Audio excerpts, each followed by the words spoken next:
शालू गर्ग। मैं आप लोगों को इस चैनल के माध्यम से होम साइंस के सभी सब्जेक्ट्स की बेसिक टू एडवांस नॉलेज देने की कोशिश करूंगी। ये चैनल स्पेशली हिंदी मीडियम के स्टूडेंट्स को ध्यान में रखकर डिज़ाइन किया गया है। So let's start our today's topic, introduction to clothing and textiles. Clothing and textiles क्या है? क्लोथिंग एंड टेक्सटाइल हमारी डे टू डे लाइफ की बहुत ही इंपॉर्टेंट चीज़ है जिसके बिना हम सर्वाइव नहीं कर सकते।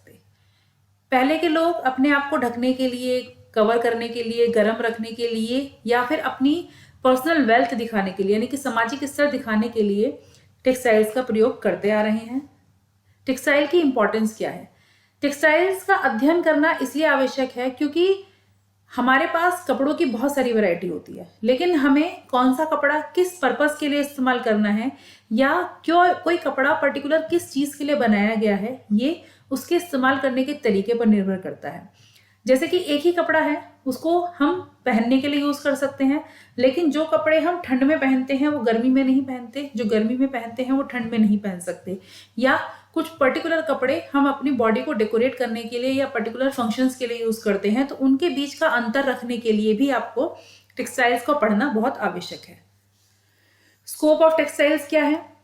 टेक्सटाइल एक ऐसा फील्ड है जिसमें जब ये बनना शुरू होता है, तंतु से लेके कपड़ा बिकने तक, इसमें इतने सारे सेक्शंस होते हैं पढ़ने के लिए कि आपके पास जानकारी इकट्ठी करने के लिए बहुत कुछ होता है इसमें। इसकी शुरुआत होती है जब ये तंतु, प्राकृतिक तंतु बनाए जाते हैं या मैनमेड तंतु भी बनाए जाते हैं, तो तंतु से लेकर फिर उनकी स्पिनिंग करके यान बनाना, यान से कपड़ा बनाना, कपड़े पर डाइंग प्रिंटिंग करना, उसके बाद फिर उनसे आर्टिकल्स बनाना, फिर उन्हें मार्केट में मर्चेंडाइजिंग के थ्रू उनको प्रिपेयर करना, फिर उनको सेल करना। तो इसमें बहुत सारे स्टेप बाय स्टेप चीज़ें चलती हैं। ये तंतु से धागे और फिर धागों से जब परिवर्तित किया जाता है तो हर स्टेप पर एक अपना सेपरेट उद्योग है जो बहुत सारे लोगों को एक साथ काम देता है।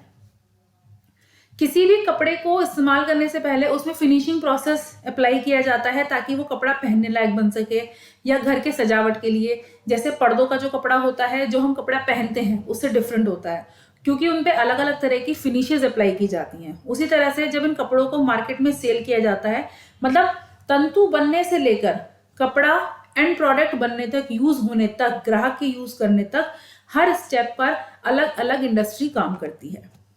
क्लासिफिकेशन ऑफ तंतु, हम तंतु की बात कर रहे हैं तो तंतु को समझना ही सबसे ज्यादा आवश्यक है। तंतु एक ऐसी चीज है जो टेक्सटाइल इंडस्ट्री की रीढ़ की हड्डी कही जा सकती है, यानी कि बिना तंतु के हम कोई कार्य इस इंडस्ट्री में नहीं कर सकते। तंतु का आविष्कार बहुत पहले जब मानव ने अपने बॉडी को कवर करना शुरू किया, शायद तभी उन्होंने तंतु का आविष्कार कर लिया था। और जैसे जैसे समय परिवर्तित हुआ तो तंतु का बहुत सारा मानवकृत वर्गीकरण भी किया गया। लेकिन इसको अगर हम एक प्रॉपर डेफिनेशन में देखें तो तंतु को हम इस तरह से क्लासिफाई कर सकते हैं कि तंतु बेसिकली दो तरह के होते हैं, नेचुरल और मैनमेड, यानी कि प्राकृतिक और मानवकृत तंतु। प्राकृतिक तंतु में आते हैं आपके वेजिटेबल्स, एनिमल्स, मिनरल, और मैनमेड में आते हैं आपके यानी कि मानवकृत तंतु में आते हैं cellulosic, non cellulosic, mineral, protein, रबड़ और मेटालिक फाइबर्स। तंतु क्या है? तंतु जैसे कि मैंने पहले भी बताया कि ये हमारी टेक्सटाइल इंडस्ट्री की एक सबसे छोटी इकाई है, लेकिन रीढ़ की हड्डी है। इसके अलावा ये किसी भी माध्यम से बनाई जा सकती है, चाहे वो प्राकृतिक हो, चाहे वो आपकी मानवकृत हो।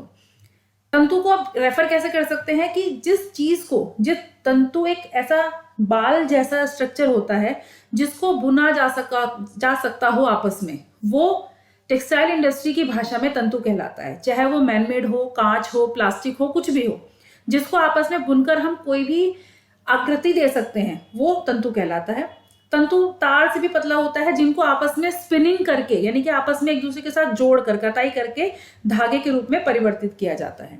अब आ जाते हैं नेचुरल फाइबर। नेचुरल फाइबर क्या है? नेचुरल फाइबर एक बाल जैसी सतह वाला या बाल जैसा एक स्ट्रक्चर टाइप का एक मटेरियल होता है। ये प्राकृतिक भी हो सकता है, अप्राकृतिक भी हो सकता है, जानवरों द्वारा, खनिज लवणों द्वारा, बहुत सारे तरीके से हमें ये प्राप्त होता है। मानवकृत तंतु, मानवकृत तंतु जैसे कि आपको पता है कि ये मानव द्वारा बनाया हुआ है। मानव ने इसकी जो केमिकल कंपोजिशन है, जो स्ट्रक्चर है, जो इसमें प्रॉपर्टीज हैं, वो अपने हिसाब से उनको मॉडिफाई करके अपनी जरूरत के हिसाब, क्योंकि प्राकृतिक जो आपको मिल रही है चीज आप उसको एज इट इज ही यूज कर सकते हैं, लेकिन मानवकृत चीजों को हम अपने हिसाब से मॉडिफाई कर सकते हैं। अब सबसे पहले आता है natural vegetable fibre. Natural vegetable fibre, natural भी आपके 3 तरह के फाइबर होते हैं, प्राकृतिक, आपके जानवर से मिलने वाले और खनिज लवण से मिलने वाले। तो प्राकृतिक तंतुओं में जो भी हमें पेड़ पौधों से मिल रहे हैं तंतु, वो सारे हमारे प्राकृतिक तंतु कहलाते हैं, जैसे कि कपास, hemp, jute, flax, ramie, sisal, bagasse आदि आदि बहुत सारे ऐसे तंतु हैं।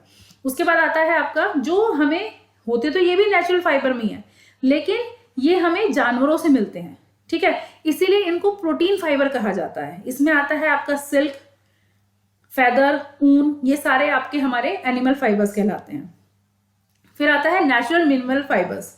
मिनरल फाइबर्स में वो फाइबर्स हैं जिससे ये खनिज, जब आप खुदाई होती है, खुदाई के दौरान जो तंतु हमें मिल रहे हैं वो तंतुओं को डेवलप करके, यानी कि मानवकृत तरीकों को इस्तेमाल करके इनको यूज किया जाता है, जैसे एस्बेस्टोस, ग्रेफाइट, ग्लास आदि।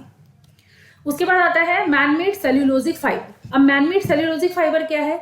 ये वो फाइबर है जिसमें प्राकृतिक तंतुओं को इस्तेमाल करके कुछ मानवकृत तरीके उन पर प्रयोग करके उनसे फाइबर बनाए जाते हैं, जैसे कि विस्कस, लेओल, मेटल। ये सब क्या होता है, ये प्रॉपरली आप लकड़ी के जो बुरुदा है उसको लुगदी बनाकर इस्तेमाल किया जाता है।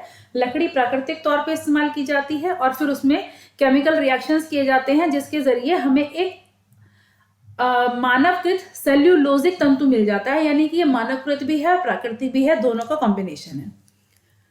उसके बाद आता है मानवकृत खनिज तंतु। मानवकृत खनिज तंतु भी, जैसे कि मैंने बताया कि जो हमें खुदाई के दौरान चीजें मिलती हैं उनसे केमिकल रिएक्शन करके उनके जरिए तंतु बनाए जाते हैं, जैसे कि glass fibre, rock and slag wool, या फिर चीनी मिट्टी से बनने वाले फाइबर। उसके बाद आपका आता है मैनमेड प्रोटीन फाइबर। ये भी मानवकृत, इसमें भी जो है, जो प्रोटीन, जो हमारा बेसिकली प्रोटीन है जो हमें नेचुरल प्रोडक्ट से मिल रहा है, वो प्रोटीन को यूज करके केमिकल कंपोजिशन में रिएक्शंस को चेंज करके, मॉडिफाई करके मैन्युफैक्चरिंग प्रोसेस की जाती है। फिर आता है मैनमेड मेटेलिक तंतु। ये वो तंतु हैं जैसे सोने चांदी के जो तार बनते हैं या फिर एल्यूमिनियम की धातु होती हैं। बेसिकली इसमें आता है जो हमारे इलेक्ट्रिक जो वायर यूज की जाती हैं, जितने भी तार यूज किए जाते हैं, उन पे देखा होगा आपने, अंदर मेटल की तार होती है और उसके ऊपर एक प्लास्टिक की कोटिंग चढ़ी हुई होती है। वो प्लास्टिक की कोटिंग मानवकृत धातु कहलाती है, मेटालिक फाइबर कहलाती है। सो आई होप आप लोगों को आज का टॉपिक क्लियर हुआ होगा। अगर आप लोगों को ये टॉपिक अच्छा लगे तो प्लीज इसे शेयर जरूर कीजिएगा, क्योंकि शेयर करने से हमेशा नॉलेज बढ़ती है। Thanks for watching. Do like, share, subscribe our channel. Bye bye.